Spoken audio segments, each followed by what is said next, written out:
Well, happy birthday to you, Andrew Cabral.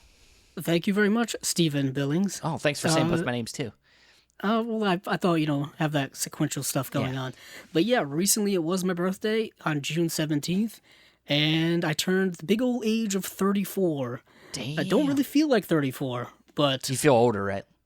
not really, Oh, because I okay. think that whole pandemic year, I guess, Oh, you felt like just a missed year. you rejuvenated yourself. That's great. I guess. Yeah. Yeah, like I went in back to tank and just rejuvenated myself.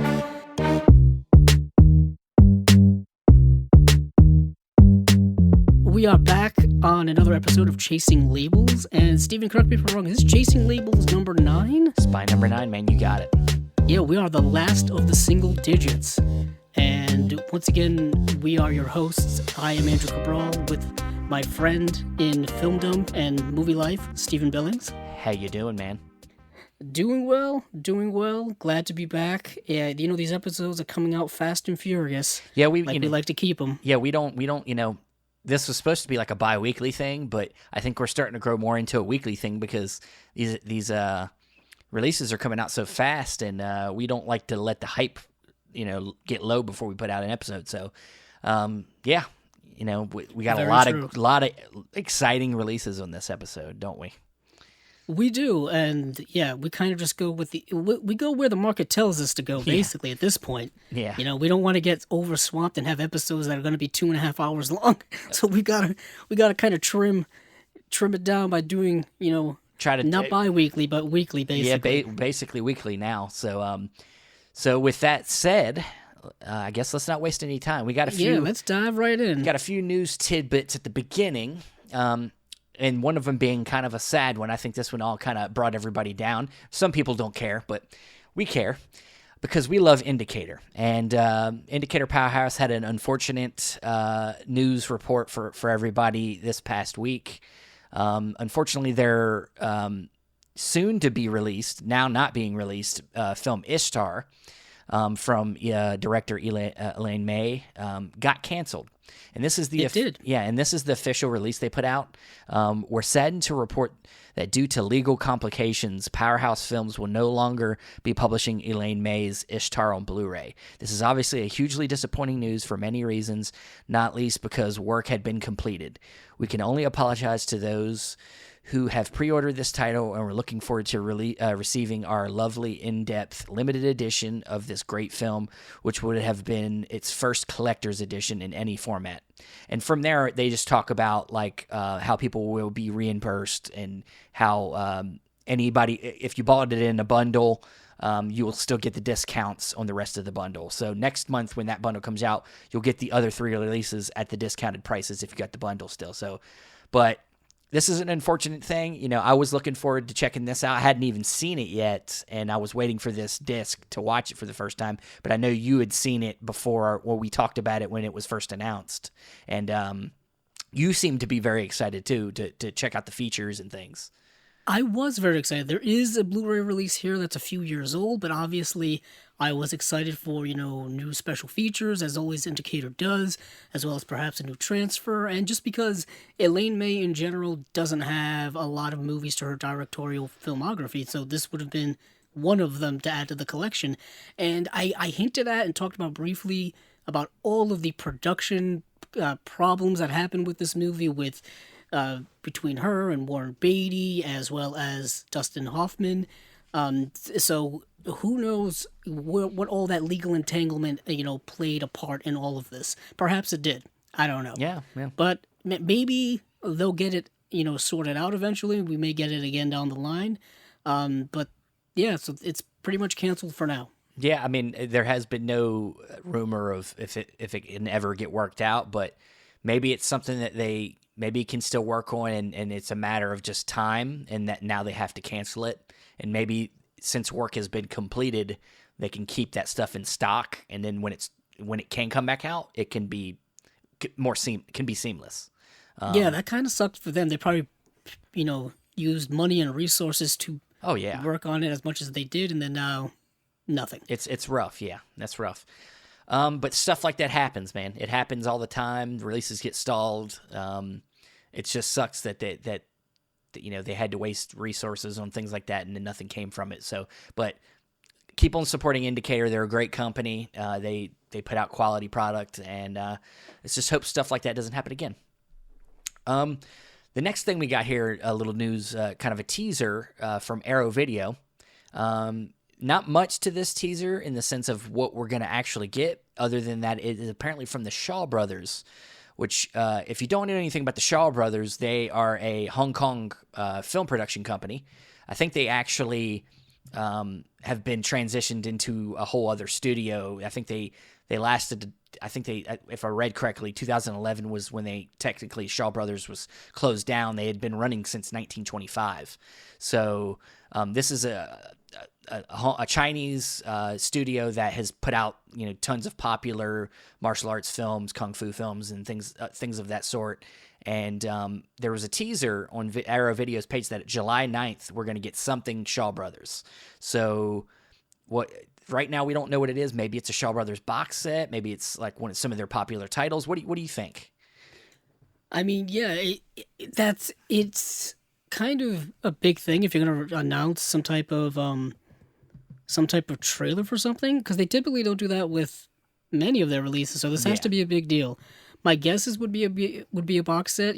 Arrow is no stranger to doing those box sets, and there are plenty of Shaw Brothers produced films to put into one. They produced over 1,000 films throughout, nearly a century worth of existence. So they have their pick. Certainly have their pick. But I'm down for it, and that I guess that'll be a release day, probably in general for their other releases as well.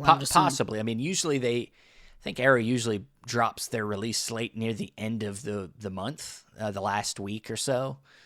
So maybe this will be an addendum, like an extra, fun release that comes out at the beginning of next month. But who knows? Maybe they'll wait.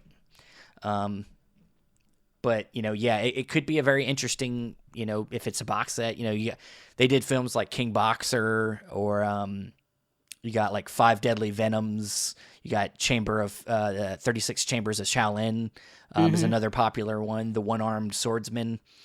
So they could maybe be putting a bunch of Shaw Brothers movies into a set. That would be pretty cool. So, and the last tidbit we got here, which is something that has been, apparently been lauded around for the last week or so, and it finally broke free because we got news from Severin that they're putting out Blood for Dracula, and people usually compare that with the movie Flesh for Frankenstein.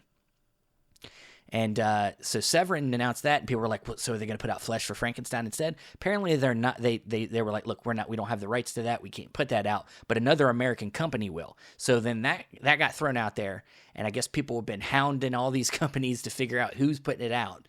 And I guess the company that's involved decided to just make the announcement, and that is from Vinegar Syndrome.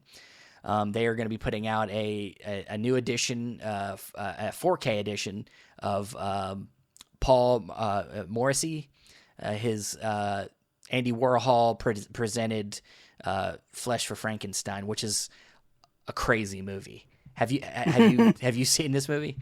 I have not seen it, but I know of it. Yeah. Because once upon a time, it was part of the Criterion Collection. Yes. It was part of, I believe it was on DVD, and it's been long out of print. That, as well as Blood for Dracula, have both been out of print for a long time. And they're relative, I can't remember the numbers on them, like in the collection. I think they're under 100. It's like, I think they're like 27 and 28. They're really that's low. Pretty low numbers. Yeah. They've been in the collection for a while, if those numbers are that low. Yeah, so I'm looking forward to it. I'm curious. There's a couple of 3D things popping up now, and it's like, yeah, that's cool and all to get these restored and they're the way they were supposed to be exhibited, but the 3D format, at least at home, has kind of gone away. So it's like, I don't know who's going to exhibit it in the 3D format, but give me that 4K. Let me see that gory, bloody, B-moviness in the highest quality possible. Oh yeah. Yeah, I'm excited for this. I mean, I watched this film, and I know it's supposed to be somewhat of a satire of like the Frankenstein story. and it's real. I mean, Udo Kier in this film is hilarious. Like, and the accent, it kept making me think that Tommy Wiseau had to have seen Flesh for Frankenstein, and he was like, "That's how I want my voice to be," because it's hilarious. It almost sounds like Tommy Wiseau, but it's sleazy. It's hilarious. And I can't wait to watch it in a crisp form, because when I watched it, it was like a stripped DVD. Very pixelated version. So I can't wait to see it in all its glory. But yeah, I mean, though it isn't going back to Criterion, I'm still happy that it's coming back somewhere. So that's it for our little news tidbits at the top. And now we're going to get into our slates. And of course, who is it going to start with? Our old friends. The top. Starting at the top. We're starting with our old, dearest, and most gracious friends over at Kino. And they have a bit of a smaller, more ambiguous slate, I guess, depending on your preferences. Small for them, I guess. Small for them. It's not been a lot in the last week, but we'll just go through these quickly because just for time's sake. So we are starting off here with a movie called Masquerade. And then we have Dead Men Don't Wear Plaid, Bird on a Wire, Death Ring, 7 Days and 7 Nights, The Diamond Wizard, and... not quite an announcement, Steven, but they are working on a new, something to do with 4K. I don't know if it's a 4K edition, but it's a 4K like remaster or restoration of Mystery Men. A movie that I know I saw in the theater back when it came out in 1999. It is based on a comic book. Yeah. A heck of a cast in that one. So any of these kind of strike your fancy? Well, I mean, you say Mystery Man. I mean, I do enjoy that movie. It's a movie that I saw, like you said, as a kid. I don't know that I saw it in theaters, but I probably did. I'm pretty sure I did. But it's one I enjoy. What's crazy about that movie is the director has done nothing else.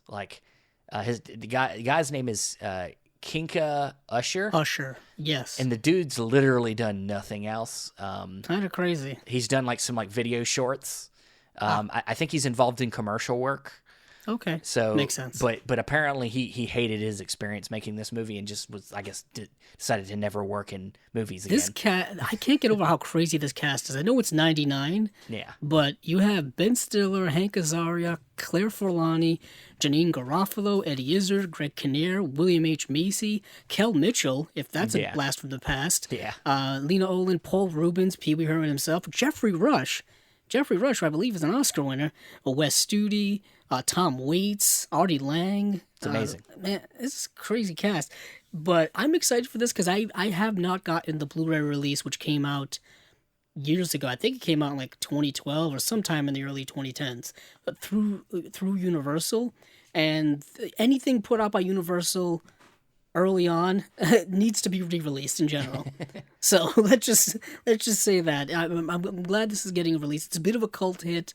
But for me, when it comes to other films that I'm interested in, Dead Men Don't Wear Plaid, I think, is a fascinating film. I watched it for the first time in preparation for this, and it's a movie I think is rather well known, directed by Carl Reiner, who we talked about last episode, starring Steve Martin. And what is cool about this movie, Steven, is it's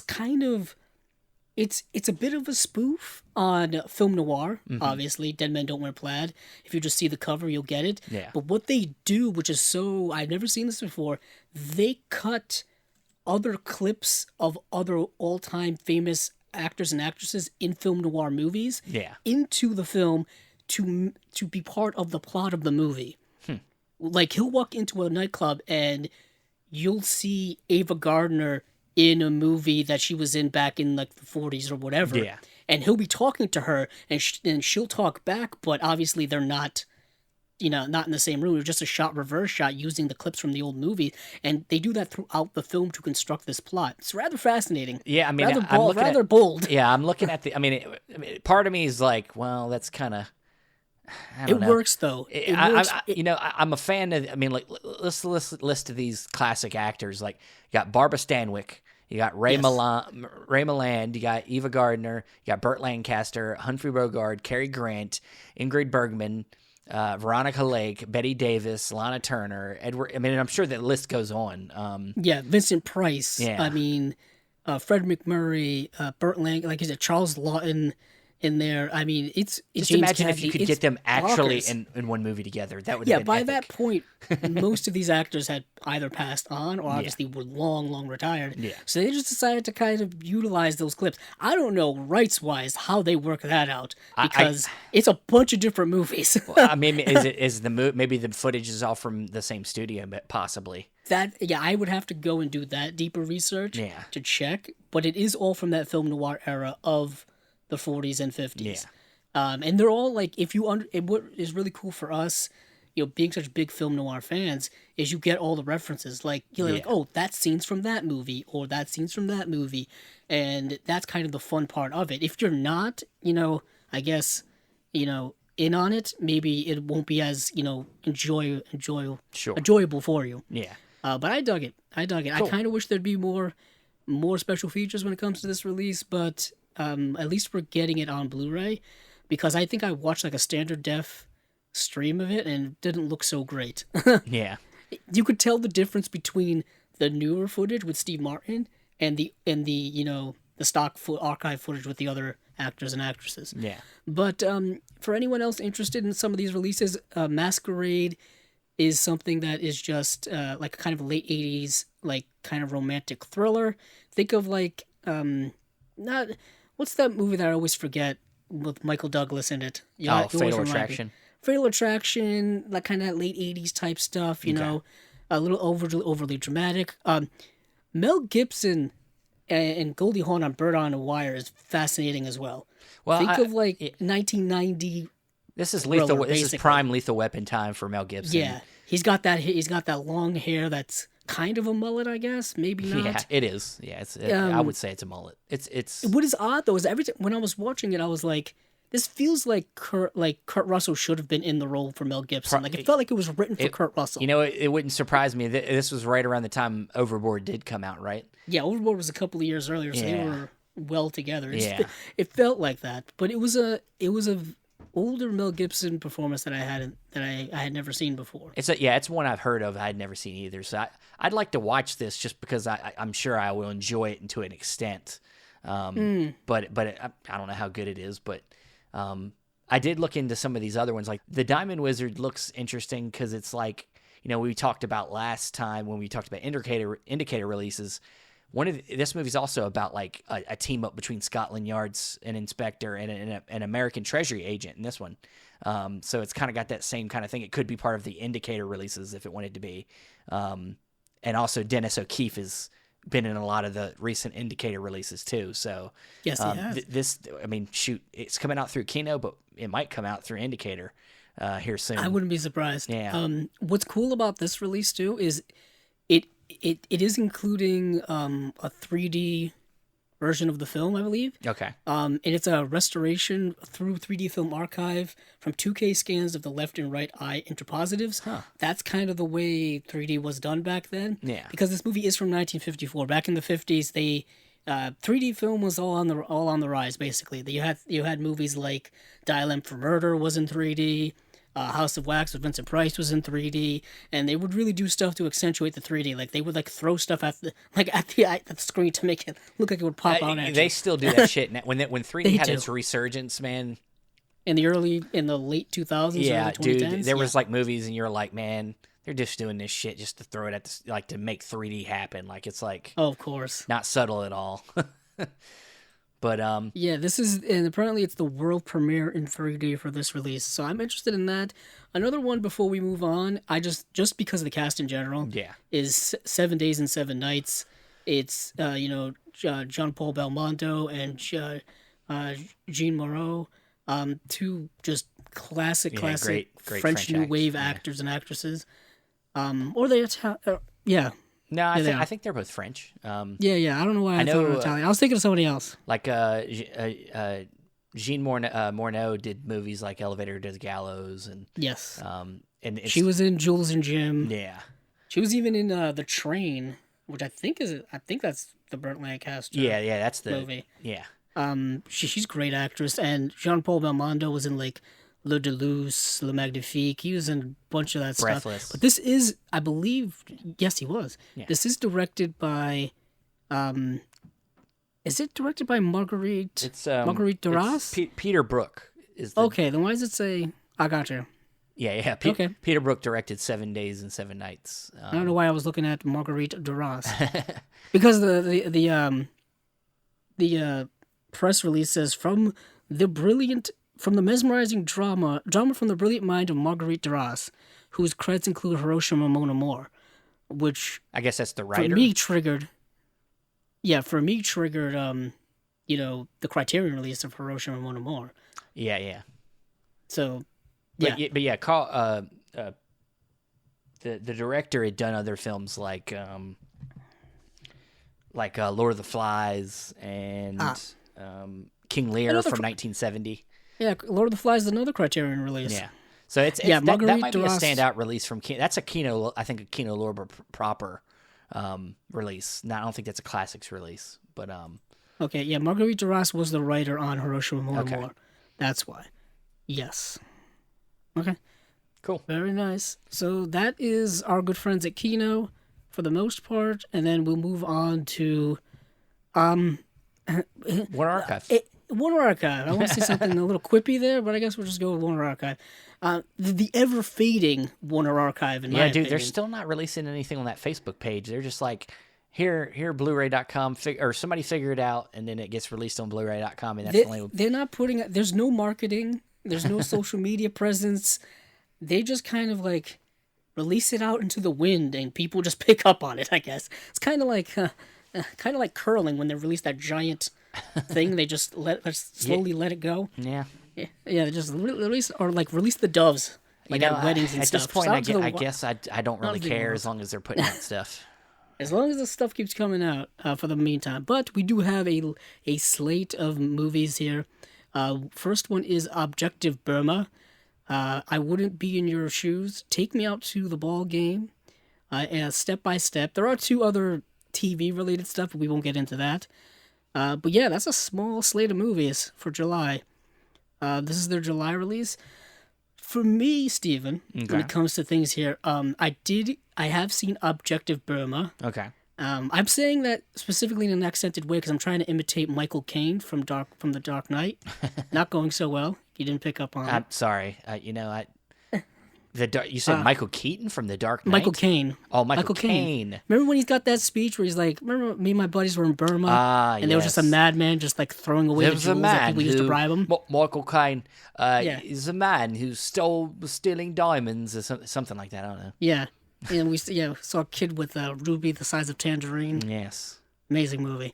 But anywho, we're talking about Burma. This movie stars Errol Flynn. And it's one of those kind of like World War II movies that they made during World War II that was, kind of, pro-allies, partially, propaganda, if you will. But it's actually a pretty good movie. Okay. The movie runs about 2 hours and 20 minutes, slightly long, but basically... Slightly long? Okay. Slightly long. Basically, it's about a real-life mission of, like, these paratroopers being dropped behind enemy lines in Burma to blow up a radio station or a radar station or something like that, and then they end up getting caught behind enemy lines, and they have to survive to get back to where they can escape. Essentially, okay, that's the bulk of the movie. I dug it. I really liked it a lot. It was just nice to see another Errol Flynn movie where he's not like a swashbuckler pirate or buccaneer or Robin Hood. Back in the 30s. Yeah. Take Me Out to the Ball Game looks interesting, because I'm assuming it's a musical because it's got Gene Kelly and Frank Sinatra and and Esther Williams and it's a baseball is in film it as well. So, I mean, I've actually seen this movie years ago. Okay, I think TCM was doing like an Esther Williams.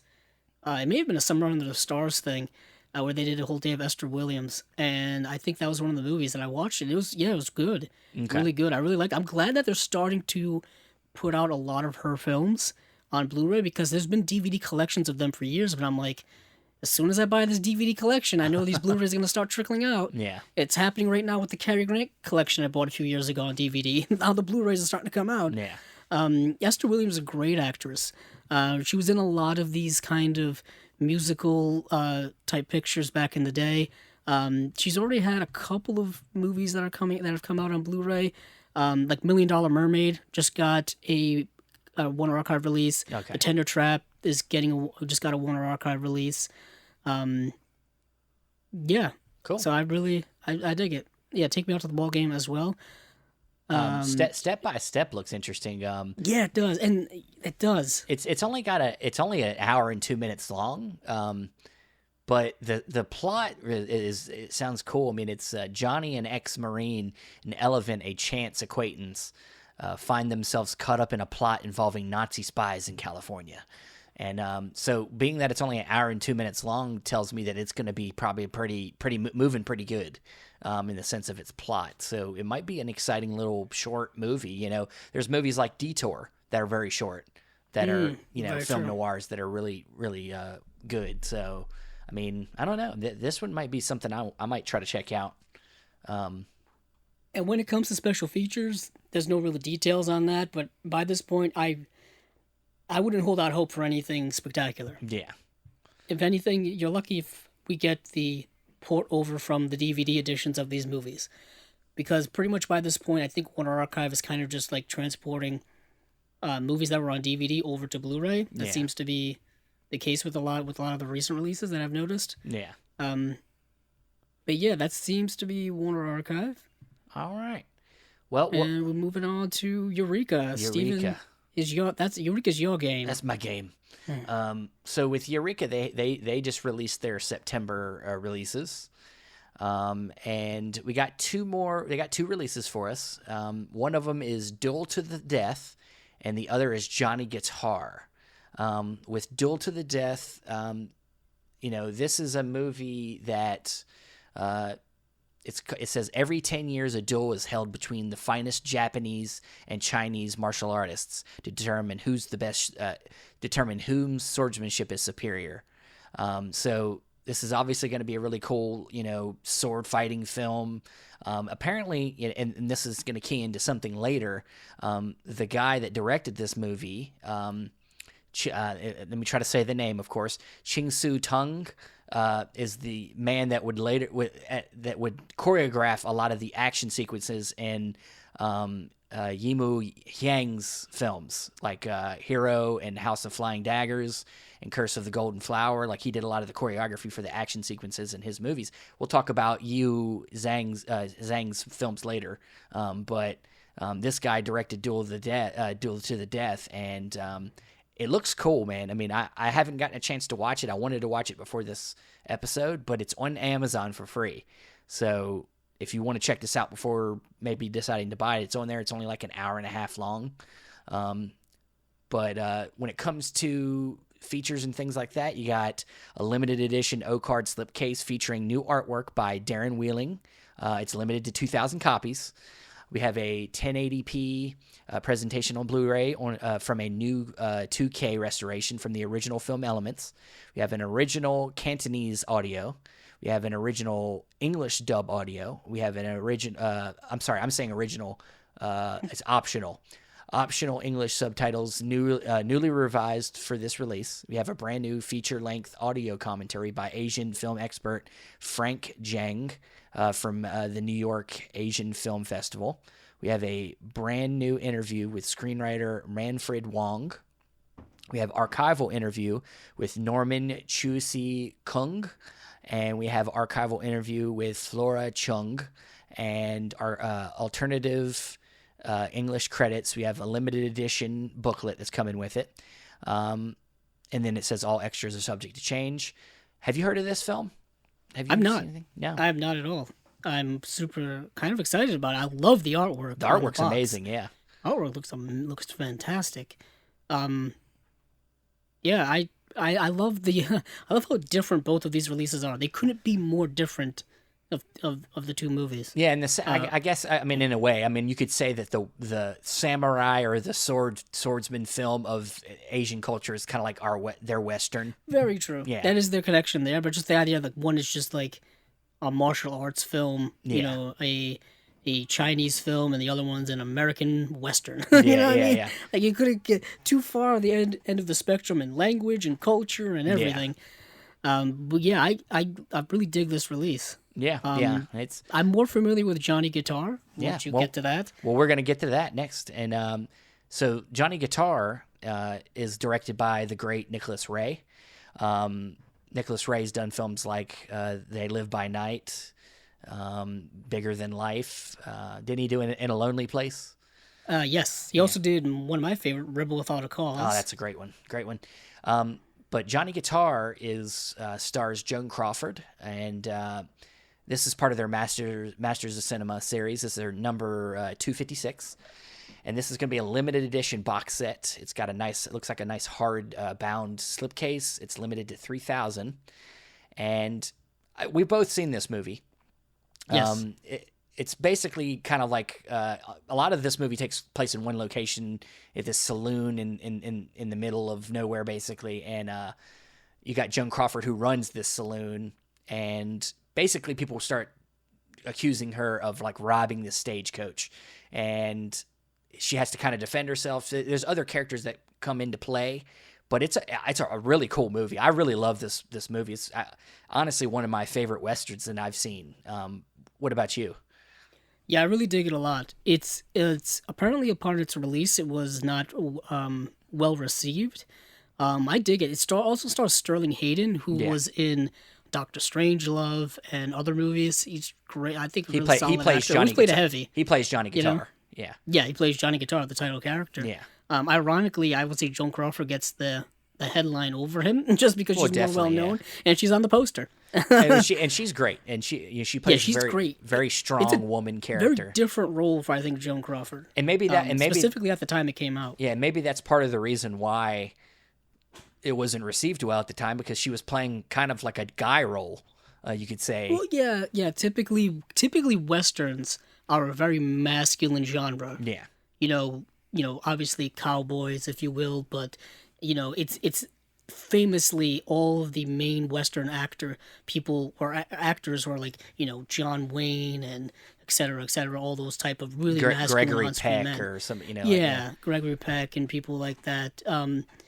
So it's kind of, if anything, it's very subversive culturally, especially for the times, because I think this came out in the 50s as well. Yeah, 54, I think. Yeah, 54, and the director, Nicholas Ray, was all about subverting cultural expectations in the 50s. That was his thing. Oh yeah, Bigger Than Life does that better than any.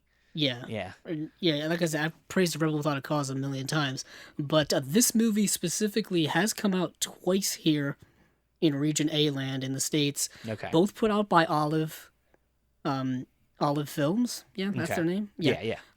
One was an original release, and then I think they re-released it a few years later in their Olive Signature Edition. Okay. They're more deluxe, edition with more features, better transfer. I don't know if that transfer and this transfer are the same or similar. Yeah.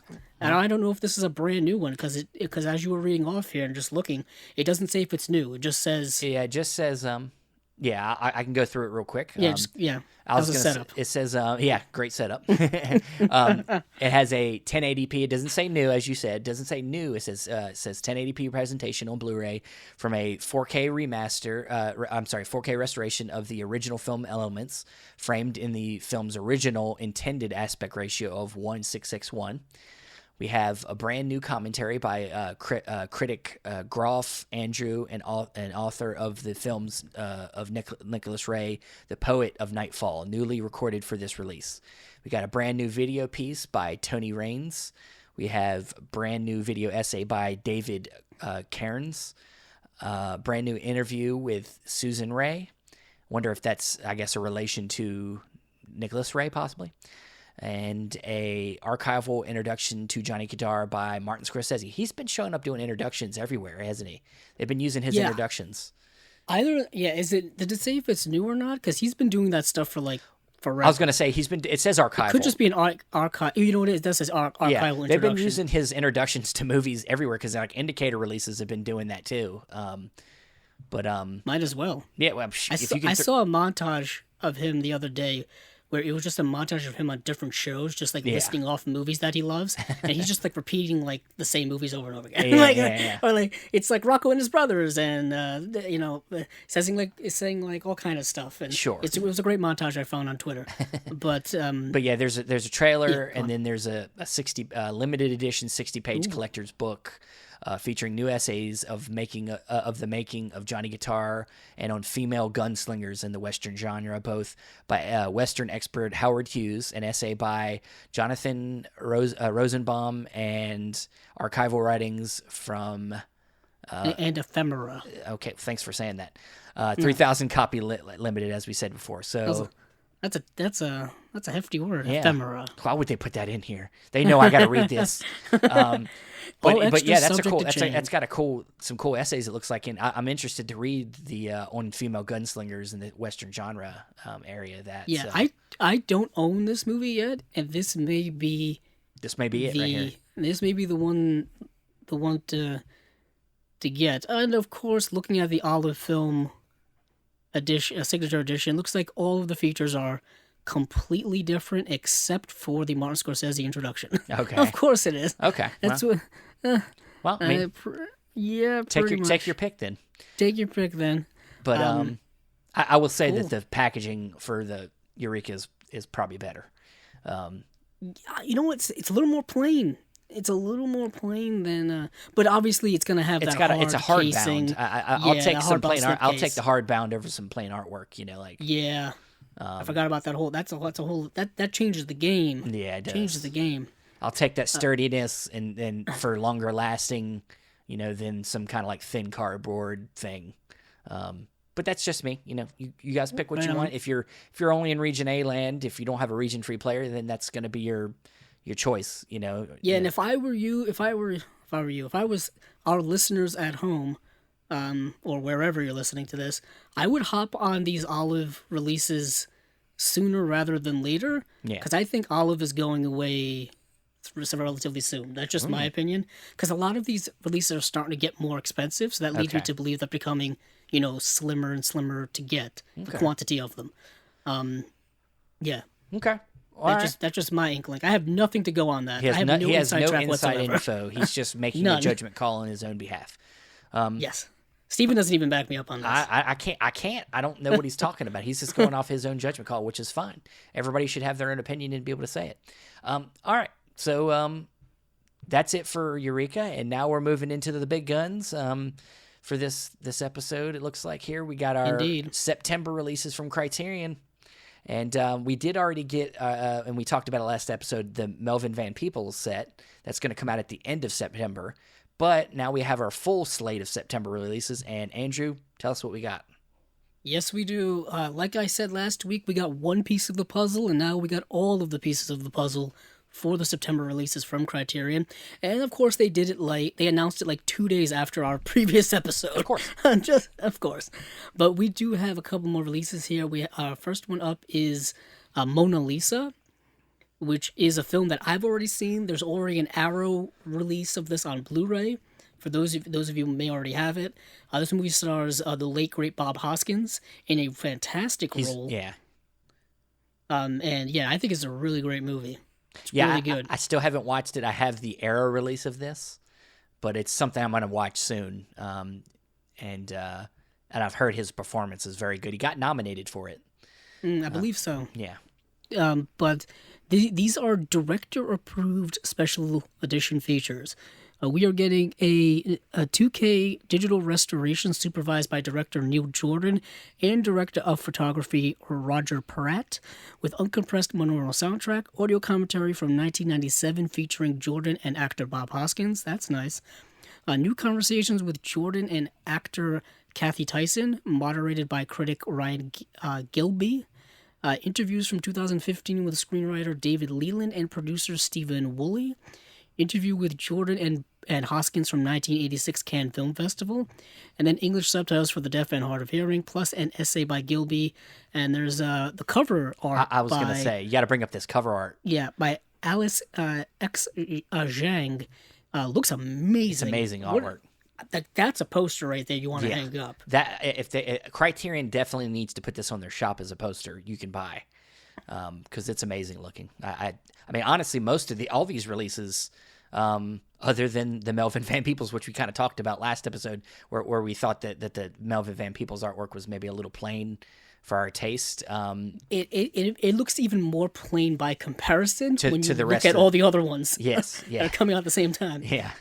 But yeah, I'm excited. I think, I mean, if I like I'm going to watch the Arrow release I have, and if I like the movie enough, I might get this release just based off of this artwork, because it's amazing artwork. But I'm excited to watch the movie. Yeah, for those of you who haven't seen this film before, just like I said, Bob Hoskins, Kathy Tyson, and Michael Caine. So that's bringing back my Michael Caine reference. Michael Caine. I really didn't plan that. But Bob Hoskins basically plays like a cab driver who ends up driving around this woman who is an escort, a prostitute, and he ends up kind of falling like obsessively in love with her, but also as like her protector as well. It's very interesting film. What is also cool about this release is I'm just noticing now, it is spine number 107. So this was in the collection before. Yeah. This isn't a new edition. I think that's kind of cool. And of course, I think the Arrow is a UK release that I've been talking about. It's a UK only release, so I'm assuming the extras would be different. Yeah, too. Probably. Yeah. Awesome. So awesome. So moving on is kind of a surprise. A little bit of a surprise for me because I didn't see this coming. Yeah. But a pleasant surprise. It is definitely pleasant, yeah. Yeah, Love and Basketball, directed by Gina Prince Bythewood. And this is a film that I have just recently seen over the last year or so. I think I may have just seen it this year for the first time. Oh, really? Yeah, this is a really great film starring Omar Epps and Sana Lathan. And basically, there are these two lifelong friends, romantic entanglements as well, but their lives kind of surround around basketball. Yeah. They're both great players when they're young, and they both play professionally in some aspect, but they're always kind of, their lives are intertwining with one another. They come together, they drift apart, come together, drift apart. It's really a great film. Yeah, it's very much like a coming of age story. Yes. For a lot of the film, and then it's about how you let your passions for people and the passions for the things that you're gonna, I guess, do in this world survive. How you make them survive together, and for them both, being in love with basketball. Are they gonna let basketball come between their love? And that's kind of what the movie's about. It's one of these movies I saw growing up that I had the DVD for, and I really enjoy this movie. And the director, though hasn't done a ton of things, but everything she has done has been pretty good. I would say I like The Secret Life of Bees. It's a solid movie. Haven't seen Beyond the Lights, but it's got some good ratings here. And then she recently did The Old Guard, which was on Netflix. Kind of superhero-ish kind of movie where you got like what's her name? That's Charlize Theron. Charlize Theron, and it's like these like immortal people that can't die, and they're trying to secretly save the world. They're saving the world all the time. It's a solid movie too, but she's a looks to be an African American female director, and that's important to continue to push that into the collection. Highlight their filmographies and their artistry and stuff like that. I think, is this her first? Yeah, it's her first feature film. Yeah. And Criterion loves to do stuff like that. They love getting the first movies. They love it. I mean, they just recently did what Dee Rees got in the collection with Pariah. Yeah. So getting into these special features, and it's looking pretty good here. We get a new 4K digital restoration supervised by director Gina Prince Bythewood with a 5.1 surround DTS HD master audio soundtrack on Blu-ray. Audio commentary from 2000 featuring Prince Bythewood and actor Sana Lathan. Playing for Your Heart, a new making of documentary featuring Prince Bythewood, Lathan, actors Omar Epps and Alfred Woodard, Reggie Rock Bythewood, and basketball advisor Colleen Matsushara. That's gonna be that's gonna be a good one. That looks really cool. I love when they do new stuff because Criterion doesn't often do new stuff like this, at least not lately. So that's going to be really cool. Hopefully that's a long feature. Yeah. And the next one here is Editing Love and Basketball, a new program featuring Prince Bythewood and editor Terlin A. Shropshire. New conversation on the film's impact among Prince Bythewood, WNBA legend and Hall of Famer Cheryl Swoops, and writer, producer, actor Lena Waithe. Very interesting. That's another new one. And that's, like we were just talking, that's not only highlighting, African American women, but also in the sports with WNBA, Yeah. as well as, acting and writing and producing. So that's really interesting. Next up is audition tape excerpts and 6 deleted scenes. 3 short films by Prince Bythewood, Stitches from 91, Progress from 1997, and Bowl of Pork from 1997 with a new introduction by Prince Bythewood. So this is now kind of forming into like a Gina Prince Bythewood introductory collection Definitely. here. Yep. They're And we have introducing us to her. Yep. Yeah, trailer, English subtitles for the deaf and hard of hearing, and then plus an essay by author Roxanne Gay. That's also fascinating. Then new cover based on original theatrical poster. So they went with the theatrical poster for the cover. Yeah. But it's I like it. I think it really sums up the movie best. Just showing them her looking at you and just their love together and their love for that basketball in their arms. I like the font too. Yeah. Like it's kind of like almost like sidewalk chalk type art, I guess. Yeah. But it works, yeah, and I like it. I like the tone, the color tone of the front too. But I'm excited for this release. This is definitely a quick pickup for me. Yeah, this is gonna be a pretty easy pickup. This is spine number 1097, so we are getting closer to that 1100 mark, Steven. I don't know if that's going to be significant. Wonder if that's going to be at all. something big. There's been some rumors about that, but There has been some rumors. We don't need to get into that now. No, we don't. Okay. Come on, we have things to talk about here. Next up is, honestly, I watched this movie last night. It's called Throwdown by Johnny 2. I think that's how you pronounce his name. If it's not, I apologize. But this is a Hong Kong film, a Chinese film. This movie is really fantastic. Okay. And it's a film.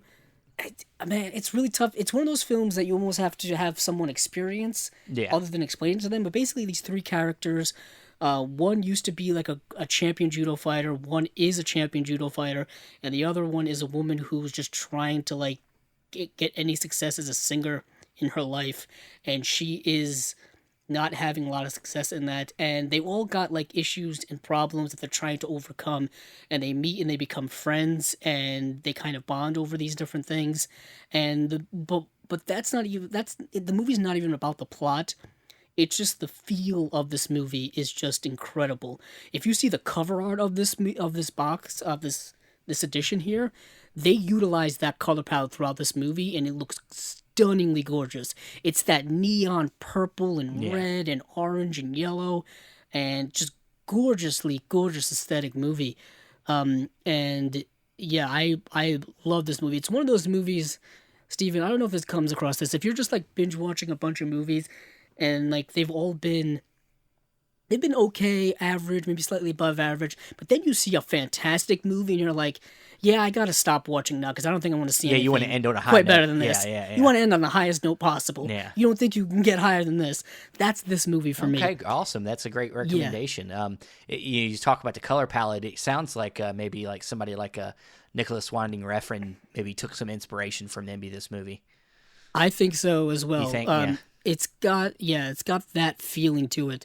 But this film is also an homage to Akira Kurosawa, specifically Akira Kurosawa's first film, as well, which is Sanshiro Sugata, and apparently the movie is literally dedicated to Akira Kurosawa. In the end credits, it says dedicated to Akira Kurosawa, which of course that piqued my interest right away. Well, right away, you're like right yes. away. No joke there. But getting into just what the details are, we have a new 4K digital restoration with 5.1 surround DTS HD master audio soundtrack on the Blu-ray. Interview from 2004 with director Johnny 2. New interviews with co-screenwriter Yon Nai Hoi, composer Peter Cam, and film scholars David Bordwell and Caroline Guo. short making of documentary from 2004 featuring To and actors Louis Koo, Aaron Kwok, Cherry Ging, and Tony Leung K-Fi. Tony Leung is specifically important to know because I believe he was in some Wong Kar-wai films, Okay. typically In the Mood for Love, which is Yes. I mean, That's a great movie. it's a great movie. I think he was in like 2046 as well. He was in the movie Infernal Affairs, which of course The Departed was based on. Yeah, he's a great actor. He's a small part in this movie. So those of you who are big Wong Kar-wai fans, big Tony Leung fans, don't go into this movie thinking he's going to be in it. He's kind of only in like 3 scenes. I'll warn you guys about that. Yeah, I was like, don't get pissed at Andrew for this. Yeah, don't get him pissed all, now. get all excited. I'm over here praising Tony Leung, and he's not in the movie that much.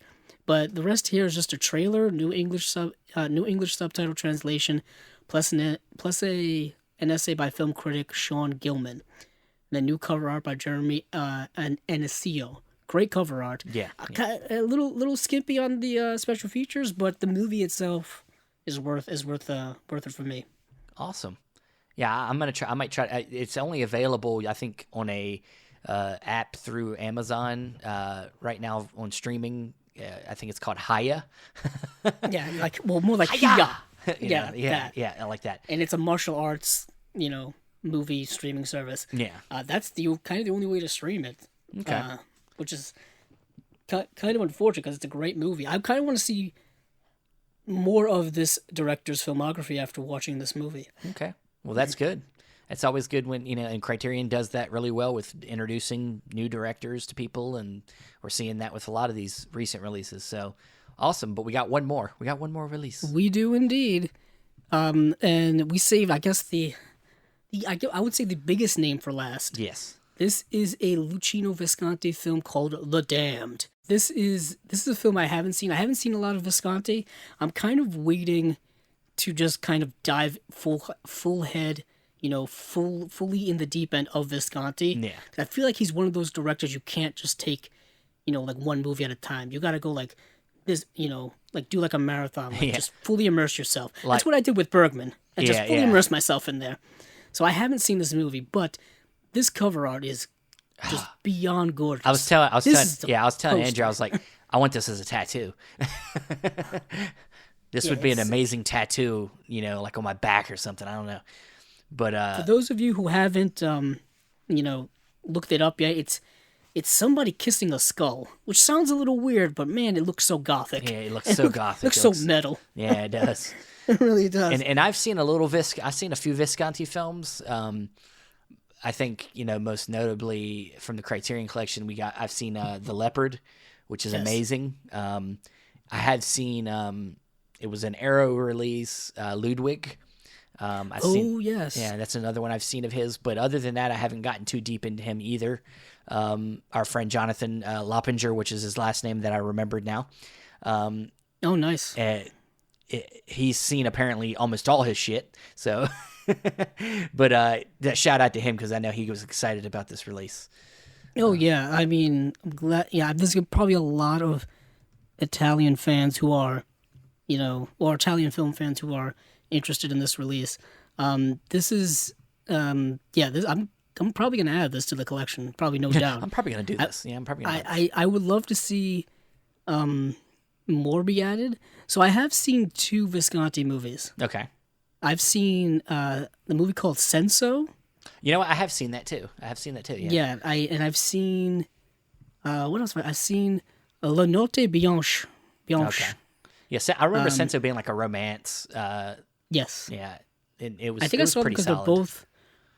they were both on either Filmstruck or the Criterion Channel. Yeah. Those two are starting to blur me now in terms of timelines. But Senso I thought was really fantastic, as well as the other one. But getting into the details here about what is on this disc, we have a new 2K digital restoration by the Cinetica di Bologna and Institute Lumiere with uncompressed monaural soundtrack on the Blu-ray, alternate Italian language soundtrack, interview from 1970 with director Luchino Visconti about the film, archival interviews with actors Helmut Berger, Ingrid Thulin, and Charlotte Rampling, Visconti, Man of Two Worlds, a 1969 behind-the-scenes documentary. A new interview with scholar Stefano Albertini about the sexual politics of the film. And then new English subtitle translation and English subtitles for the deaf and hard of hearing, plus an essay by scholar D.A. Miller. And then the cover is done by George Pratt. And like we said, it is a monumentally gorgeous cover. Yes, definitely. But yeah, I mean, I'm going to definitely check this one out. I might even just buy it. Who cares? I mean, I don't even need to see it. No, come on now. I'm probably just going to buy this thing. You can't really go wrong with Visconti, unless you're not, unless you don't know it. Like, I wouldn't jump into Visconti if I was just getting into foreign film. He is considered to be maybe somewhat on the slower cinema side. Yes. A lot of his films are pretty long. I think I remember with The Leopard's like 3 hours long, I think. Yeah, it's super long movie. And this movie itself is 2 hours and 36 minutes. So you might have to have some patience to get into Visconti. So, if that's not your type of thing, maybe move on. But I'm getting it. So, but yeah. So now we move on to a kind of late entry into our slate. Yeah, this one we didn't get a lot of time to prepare for this one. This was kind of surprise.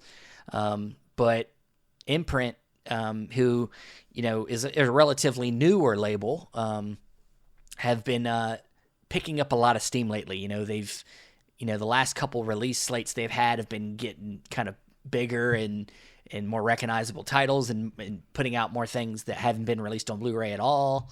And now they're putting out, I would say, maybe their first kind of large collection. That's, you could say, is comparable to something like the Bergman box set or something like that of that ilk. They're putting out they're putting out what they're calling collaborations, and which I'll say what I really like this idea of putting out a box set where it's a collaboration between a director and an actor. I think that's an interesting kind of theme for a box set, and in this case, we're getting a collections. From the cinema of Zhang or Wu Zhang and Gong Li, and it's got 8 films in the set. We have you have to help me with some of these names. Yeah, let me go ahead. So it all depends on how you pronounce the names of. I say Yang Yimou or Zhang Yimou. Yeah. Gong Li, I think, is Gong Li. Okay. Yeah. But in terms of the movies, they do range in terms of dates. But I'll list them off. Okay, let's list them off at first. Yeah. Yeah, Red Sorghum from 1988, Judo from 1990, Raise the Red Lantern, The Story of Kuiju, To Live or Huoji, Shanghai Triad. And then Curse of the Golden Flower, and then Come Home, and then that's about it. But there is a significant jump. The reason why I started reading off the dates is we kind of do go in order from like 88, 1990, 1992. We go from... We go, yeah, like you get... 99, you go, yeah. 1988, 1990, 1991, 92, 94... 95, and then there's a huge jump to 2006. Yeah. and then then the last movie is 2014. 14. Yeah. So there's it's like they got a lot of his early works, and then a lot of their early collaborations, and then maybe they hadn't done a movie in a while together. Because I didn't even think of that. I mean, because this isn't just about the director; it's about the collaboration with the actress. So that makes sense. Because I was like, I didn't want people to go and think it's going to be an all-encompassing work of the director, because it's not. It's not like a complete Bergman. It's more like kind of like the essential Fellini set.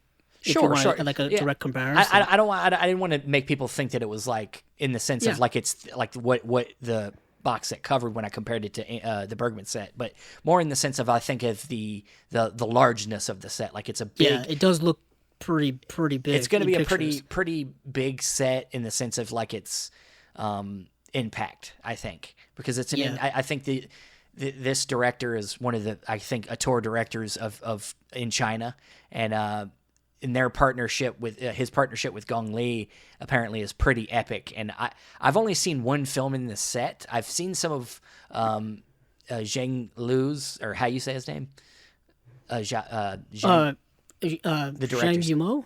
Yeah. I've only seen a few of his films, but they weren't in this set. Like I've seen like the movie Hero, movie Hero, a lot of his action movies, the movie Hero and House of Flying Daggers and things like that. So, but I have seen one of these movies, and that's the most recent one, Coming Home, and it was fantastic. It's kind of, if I had a layman's terms kind of comparison, it's like the movie 50 First Dates with Adam Sandler and Drew Barrymore. And basically you got during that time, I think during the 60s, 70s era of China, there was like a political upheaval, like basic communism was coming back into play in China. And so people that were against the politics a lot of them were killed, or a lot of them were sent to like labor camps. And so this couple get separated. They take the husband and they take him into a labor camp. And basically the wife spends the rest of her life kind of like hoping her husband will come home and trying to find ways to get him to come home. And so during that time she's been waiting, she gets kind of like psychologically and physically abused. And basically she has this kind of like selective amnesia that happens to her. So when the husband finally comes back to her, she doesn't really remember him. And so it's a kind of about how him trying to get her to remember him. And there's some, there's a bleakness to it. There's a sweetness to it. It's kind of a bittersweet movie, but it's a beautifully crafted movie and fantastically acted. Gong Li in this is amazing. And so is the husband, the actor that played the husband. But it's really good. So just based off that movie alone, I mean, I've already pre-ordered this. Nice. It's limited to 2,000. So it is. Okay. It's very low numbers. So if this is something you're interested in, I know, we've talked about how this is an Australian company and the shipping can be kind of rough. This ended up being, for me, in North Carolina. I live in North Carolina on the East Coast. I think with shipping, it ended up being $195. So costs a pretty good amount, but it is an 8-film set. Because, I mean, the translation for money from Australia to U.S. it's actually makes it less. Okay, It's not like going to the. It's not not like the UK where it's actually high. The value of our dollar is lower there. It's our value of our dollar is higher in Australia apparently. So we actually gain some money back, and it kind of makes up for the shipping a little bit. But that's still a lot of money. $200 for an 8-film set is a lot. Yeah, and this is like I said, this is an 8-disc set. All 8 films are presented in 1080p high definition from 2K masters from original camera negatives, and looks like each of these discs have a plethora of special features. Yeah, as well. Not a plethora, but they've all got special features, which is nice. A lot of new stuff. Yeah, in there. At least one new thing per movie. At least. I don't know if you want to go through them real quick, or you want to switch off movies, or just to go through all the features. Yeah, we can try. We can try. I mean, we're running through this episode pretty fast, so why not? Okay. You want me to start? Sure. Yeah, Red Sorghum, 1988. Imprint does label their movies by number, so this is technically number 67, and I guess each movie is going to have its own number, so it's just going to add to that catalog. So we do get a high definition Blu-ray 1080p presentation from new 2K scan, new Tony Raines interview on Red Sorghum from 2021. That's brand new. New Chinese cinema from 1989 vintage documentary directed by Tony Raines. Aspect ratio 2:5:1. Audio is going to be in Mandarin LPCM 1.0. Okay. Subtitled English, Chinese, Chinese simplified, etc., etc. Okay. So. And then, then you got 1990s. You just do the first 4, and I'll do the last 4. Oh, okay, that makes sense. Do that. It's Judo from 1990, Imprint Collection number 68, high definition Blu-ray 1080p presentation from new 2K scan. New Tony Raines interview on Judo from 2021, aspect ratio 1:37:1. That's an old school ratio. And we're getting a Mandarin Dolby Digital 5.1 / Mandarin Dolby Digital 2.0 stereo, and then subtitles obviously in English for those of us here. Interesting. I mean, I kind of criticized Imprint before for their audio, but they are, I guess, going with original audio. Yeah. Soundtracks, I guess, but still, I don't know. It's fine. It's fine. The next is Raise the Red Lantern from 1991, Imprint Collection number 69. Haha. High definition Blu-ray 1080p presentation from new 2K scan. New Tony Raines interview on Raise the Red Lantern from 2021. A new in-depth documentary about Yimou's career and relationship to Chinese politics using an interview with Wendy Larson, PhD, author and professor of modern Chinese literature and film. Now that's amazing. Yeah. I'm hoping that's pretty involved. Aspect ratio 185:1. Audio Mandarin Dolby Digital 5.1 / Mandarin Dolby Digital 2.0 stereo, and then English subtitles in English. That's fascinating for me, because actually the last history course I ever took in college was history of China. Oh, okay. Like, all the way up to like modern times, but by modern times I meant like the 70s. Well, I bet you that class was interesting, but also, it's like so much of Chinese history is kind of like covered up, isn't it? Like it's like hard to really know. I mean, not to go down a whole different path. Chinese history is very, very interesting because it's specifically in the 20th century. It's kind of a mess. Yeah, like they went through like new government after new government. The current, the communist government's only been around pretty much since like the 60s and 70s. Yeah. Like that they've only existed for the last whatever how many years it's been. 40 years or so, yeah. And yeah, in that communist like we just mentioned, like you just mentioned in that movie. Yeah. That was like I think they call it like the Cultural Renaissance or Cultural Revolution or something like that. Yeah. But yeah, I forgot there was a special name for that time where that crackdown on people. Yeah. That was really violent. Like, I mean, apparently thousands to a million people died. Like it was horrific. There's a whole thing to go down, but I'll get into that at a different time. But moving on now to the story of Kuizhu. This has a high-definition Blu-ray 1080p presentation from a new 2K scan. A new Tony Raines interview on the story of Kuizhu from 2021. They're really putting that guy to work, I'll tell you that.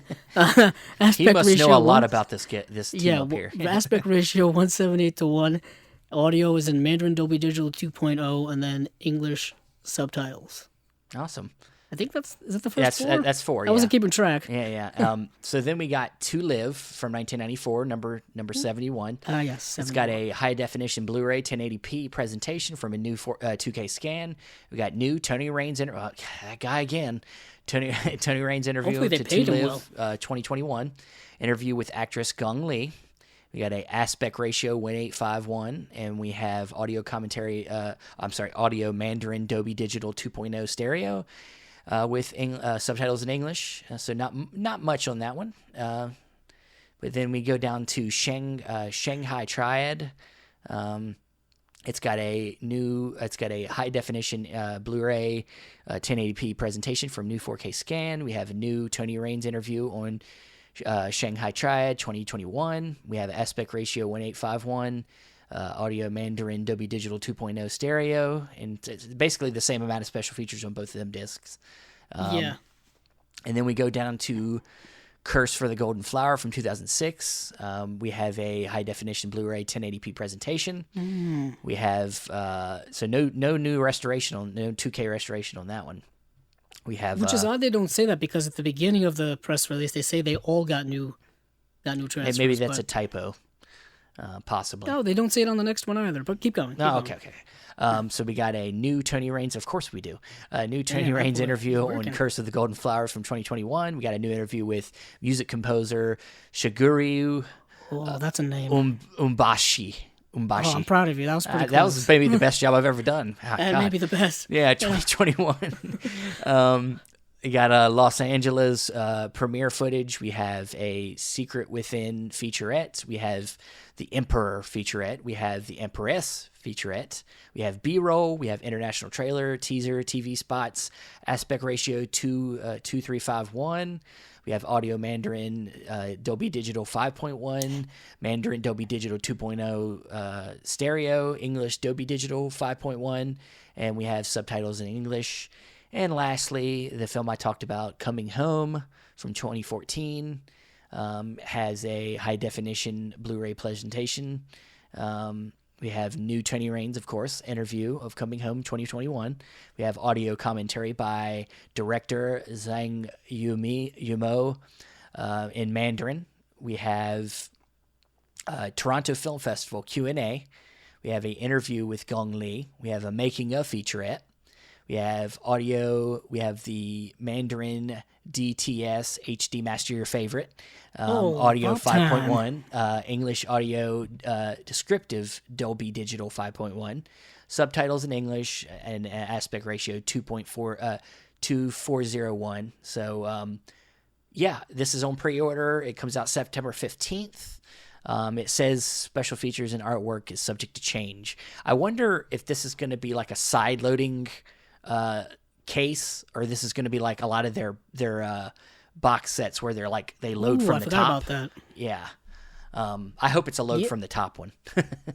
Because they have put out quote unquote box sets before, but they've been smaller, obviously. I think, Steven, you've gotten a couple. You got the film noir one, I believe. Yeah, I have the volume 1 of the film noir, which I want to get the second one, but it's one of them things where you just got to take it, like, because even with this release, like, I wanted to get this, and it costs some money, so I kind of did a little bit of financing, so I need to pay this off before I get anything else. But like, they got a couple other box sets coming out. I think a gothic, like a horror box set coming out. And they did like the Hammer Horror series from Hammer. Yeah. We covered that, yeah. Yeah, so they got a few sets, and they're all top-loading sets. I think this one, in terms of priority, would probably be more on the top. Should be on the top of people's lists, specifically for people here. Yeah. Because just doing quick research before the show, before we recorded, a lot of these early films aren't available here on Blu-ray yet. And I don't know if they necessarily will be anytime soon, specifically here in Region A land. They may get releases in other parts of the world, but this is a pretty significant set for Region A land. I was going to say, this is a Region A release, so... Yeah, Australia is in Region A. Japan is also in Region A. I think, like, Korea as well. I think even China. I think basically, like, the Pacific is all Region A. Okay. Last time I checked. But yeah, that's why this is a significant release. This many movies, and they're all on their own disc, and they're all together for a director who we don't see a lot of his work from. We see a lot of his modern day work from the work he's done over the last 20 years. You can find those Blu-rays. A lot of his action films, like he did the movie with was it the Wall? The one with yes, he Matt did. Damon. Yeah. Matt Damon's like fighting dragons on the Great Wall of China. Yeah. I think that's the premise of the movie. I didn't watch it. Yeah. But I remember it getting a little bit of crap at the time because Matt Damon was, a white actor playing in this it's Chinese production, like kind of odd choice. But he's a Chinese director. If he thinks he's the guy to do the film, I mean, why not? And I've seen Gong Li in a few films. She's been in, we just talked about very, very briefly Wong Kar-wai. She's in 2046. Yeah. Which is, part of that Criterion Wong Kar-wai box set. But she was also in the most recent, the Mulan live action movie from last year. She was in that. She was in Miami Vice, the one directed by Oliver Stone, I believe. She was in Memoirs of a Geisha. Mm-hmm. She's a really great actress. So this is a significant set, I think, for both the director and for the actress. Like you said, we don't typically get actress-centric Blu-ray box sets, typically.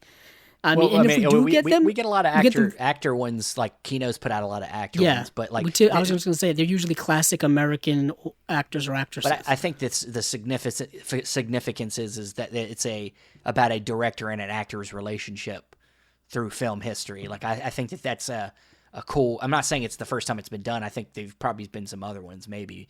I'm not thinking of any off the top of my head, but I'm sure there is. The only one I can think of is the Joseph von Sternberg, Marlene Dietrich sets. Yes. From exactly, yeah. Criterion and Indicator. Yeah. So there's definitely sets like that, but not a lot. So I think that's what's really unique about this release, and I'll be excited to get this. This will be this will be one I'll be waiting on. Hopefully get it early. Maybe I can run through it and maybe do some kind of review for it. Hopefully, maybe Andrew will partake, possibly. I was just gonna say. Steven. The way things go is Steven usually gets them, and then like I asked Steven, I was like, "Oh, hey, how's that release?" Yeah. he's like my point man. I'm the tester. You know what I mean? He's at the front of the line. I'm the tester guy, and then he like listens, and he's like, "Okay, you put me over the edge." So you checked all the boxes. But that's the end of our slate for this episode, episode 9 of Chasing Labels. Anything else you want to mention before we send us out on our way? We will be doing another episode next week, our special Severin-centered episode. Yeah. So people, if you're a big fan of Severin films and their releases and what they're doing, they're having their big sale coming up this Friday, I believe. The 25th. It starts at midnight. Yep. Starts at midnight, and we'll be having a special guest on, specifically talking about Severin and everything that goes on there. Yeah, I mean, depending on, I mean, he's going to come on and do like a regular episode with us, I think, but he'll talk other labels and stuff with us, but we're going to make this mostly a focus for Severin, because he's going to go through a lot of the new stuff that's been getting announced through Severin for the sale, and there's going to be maybe some new bundle things that are coming up as we're recording, really, because he's recording. We'll be recording this in the middle of the sale, so yes, and this will be releasing like right away. So there might be some tidbits in there that maybe hadn't even been released yet. Or maybe some information that'll help put you over the edge for buying some of this stuff. So please. Yeah, and we also want to highlight, what Severin does in terms of, their selection process, their assembling of their editions and all that kind of inside stuff. You might as well take advantage of, an asset while you can in terms of getting that firsthand information. Definitely. So we'll be very excited to have that guest on our next episode. Should be releasing probably next Saturday night, the 26th? The 26th, I'm pretty sure. I think you're right. You're better at this than I am. Yeah, the 26th is the Saturday. Yeah, so it should be late that night. It'll probably release, if anything, on Sunday. So, but that is it for this episode of Chasing Labels. Where can we find you, Andrew? You can find me on Twitter at Cabzilla06, as well as my YouTube channel, Cabzilla Productions. And you can find me on Facebook, Stephen Billings. You can find me. You can find all the Chasing Labels stuff. You can find the group of Chasing Labels on Facebook also. So go join that. Join the community. We post stuff in there all the time. Talk with other film people. Also, we're on Instagram at Chasing Labels Podcast, or Chasing Labels Pod. You can also go to Letterboxd, where I post things I'm always watching and stuff. Andrew also uses Letterboxd. Yours is what, at Cabzilla06 on Letterboxd? That's a good question. I'm sure you don't usually talk about your Letterboxd, but he always. I don't talk about that, but I'm always constantly watching movies. Yeah, so follow what he watches. It is Cabzilla06. Good call. Awesome. So you can go follow that stuff, and then also you can find the audio for this podcast on Podbean, Stitcher, Spotify, Apple Podcasts. All the main players are on there. That's going to be it for listening. Thank you once again, and hey, keep on watching them movies. I know I will.